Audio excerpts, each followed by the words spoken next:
Pour l'instant, résonnent toujours malheureusement les tambours de guerre. Moi, je pense que la Fédération de Russie, de toute façon, ne risque pas grand-chose, mais en revanche, les tambours de guerre donc de l'Europe est mené évidemment avec son chef inconditionnel, donc les États-Unis, résonnent de plus en plus. Donc on est dans une espèce de maelstrom, mais on voit bien qu'effectivement il y a une escalade. Au départ, comme vous l'avez souligné, il y avait une certaine catégorie d'armes qui étaient livrées, et puis de plus en plus, mais on a des armes de plus en plus sophistiquées et des missiles de plus en plus sophistiqués.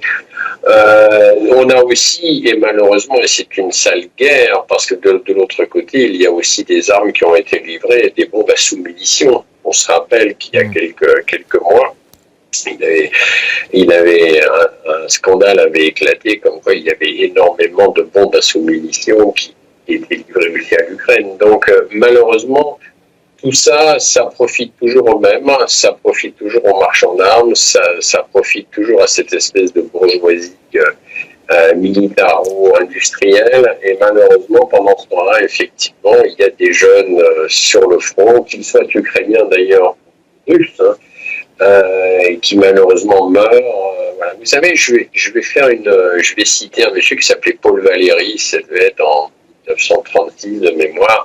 Et il disait, ce qui est malheureux, c'est que les guerres sont faites en majorité par des gens qui s'entretuent mais qui ne se connaissent pas, au profit d'une minorité de gens qui se connaissent très bien mais qui ne s'entretuent jamais. Et malheureusement, c'est tout à fait ça, voyez. Merci beaucoup, Claude Janvier, pour votre éclairage, pour cette analyse. Claude Janvier, écrivain, polémiste et analyste politique en direct avec nous ce soir depuis Paris. Merci. Merci à vous.